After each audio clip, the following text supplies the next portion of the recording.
बड़ी खबर आपको हम बता दें, हिमाचल प्रदेश के मुख्यमंत्री की प्रेस कॉन्फ्रेंस। सुखविंदर सिंह सुक्खू इस समय प्रेस कॉन्फ्रेंस कर रहे हैं। सीएम के साथ कांग्रेस नेता उदय भान भी मौजूद हैं। ये बड़ी खबर आपको हम बता रहे हैं, सुखविंदर सिंह सुक्खू के साथ इस समय उदय भान भी मौजूद है। उन सवालों का उत्तर देने की बजाय किसी प्रकार से उनकी आवाज को दबाने की कोशिश की गई।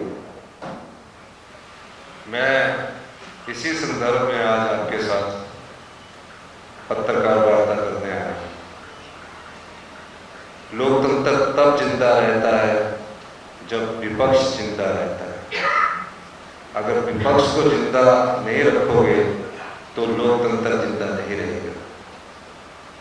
दृष्टिकोण बिल्कुल साफ है। एक सत्ताधारी पार्टी जो 8 साल से केंद्र की सत्ता में विराजमान है और एक मुख्य विपक्षी पार्टी, हिंदुस्तान की कांग्रेस मुख्य विपक्षी पार्टी, उसके नेता की आवाज को दबाने की जिस प्रकार के राजनीतिक षड्यंत्र की ये चालें चली गई है, ये लोकतंत्र के लिए बहुत ही घातक है। पहले आजादी के बाद ऐसी संस्थाओं को कमजोर करने की कोशिश की गई जो लोकतंत्र की मजबूती का आधार थे। आपने देखा आजादी के बाद 75 साल में ऐसा कभी नहीं हुआ कि सुप्रीम कोर्ट के 4 जजेस बाहर लगाकर कहते हैं, पहली बार प्रेस कॉन्फ्रेंस करके कहते हैं कि हमारी संस्थाओं पर हस्तक्षेप किया जा रहा है। इलेक्शन कमीशन जो संवैधानिक संस्था है, उनके सदस्य आकर कहते हैं कि हमारी संवैधानिक संस्थाओं की स्वच्छता पर खतरा पैदा हो गया है। ऐसा क्यों हो रहा है? किस कारण हो रहा है? अगर इसकी गहराई से आप देखो तो किसी ना किसी से तरह से सत्ता पक्ष अपना विरोध सुनना नहीं चाहते। राहुल गांधी जी ने कुछ सवाल उठाए और देश की जनता को ये जानने का अधिकार है कि जो राहुल गांधी जी ने सवाल उठाए उस पर सत्ता पक्ष का क्या मत है।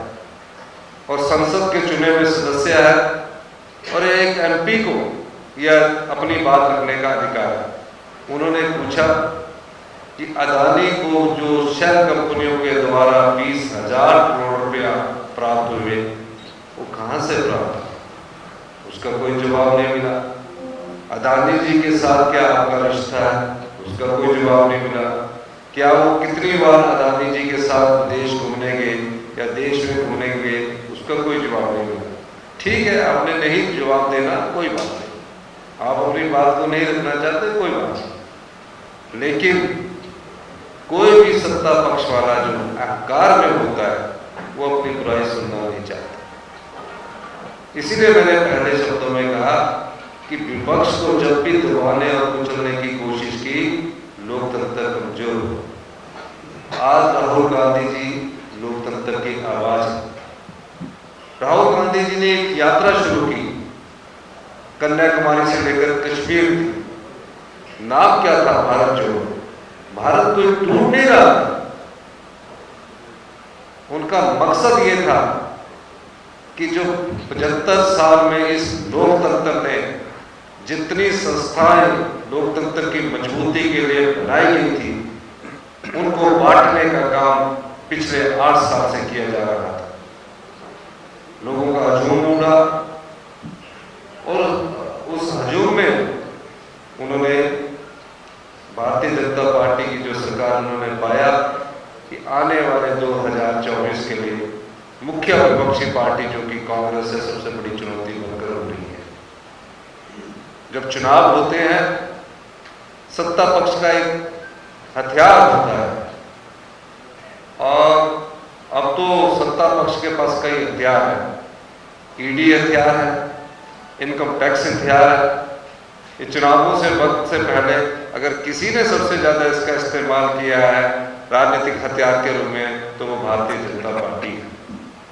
और कोई पार्टी नहीं है जिस पार्टी ने समाज के में जो गलत कार्य के लिए इस प्रकार के कानून बनाए थे उसने कभी भी इन हथियारों का प्रयोग नहीं किया।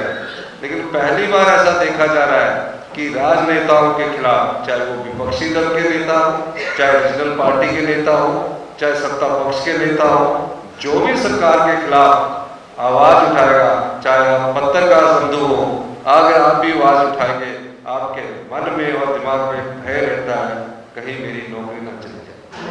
इस प्रकार का भय का मोल क्यों पैदा हुआ है? उस भय के मोल के खिलाफ राहुल गांधी जी ने आवाज उठाई।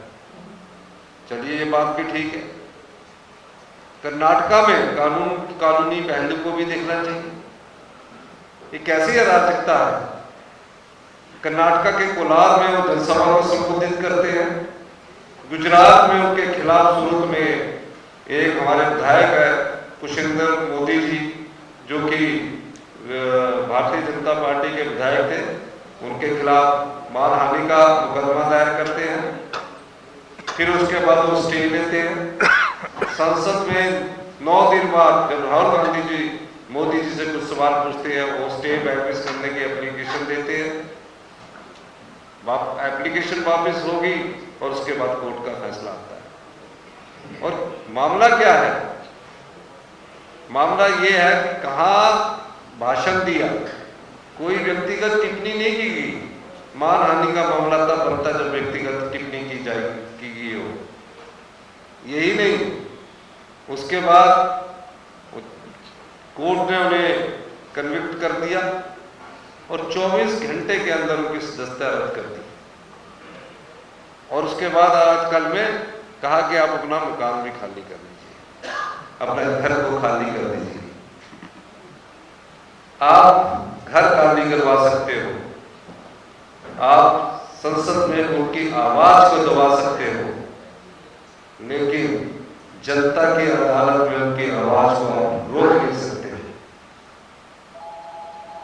घर खाली करवाने से राजनीतिक रोटियां नहीं सेकी जा सकती। एक ऐसा परिवार जिस परिवार ने इस देश की एकता और अखंडता के लिए बलिदान दिया, उसको मिटाने के लिए ये सरकार पूरी कोशिश कर रही है।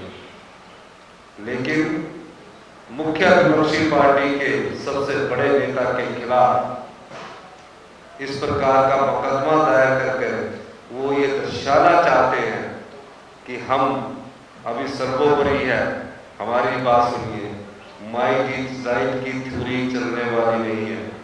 राहुल गांधी जी ने कहा है कि मुझे किसी प्रधानमंत्री के पद की लालसा नहीं है। सही कहा उन्होंने। उनकी दादी प्रधानमंत्री थे, उनके परदादा प्रधानमंत्री थे, उनके पिताजी प्रधानमंत्री थे। श्रीमती सोनिया गांधी जी को जब 2009 में सभी संसद सदस्य और रीजनल पार्टी के जो हमारे राइट्स पार्टनर थे, उन्होंने कहा था कि आप प्रधानमंत्री बनिए। सोनिया गांधी जी ने उस समय भी प्रधानमंत्री के पद का त्याग किया था।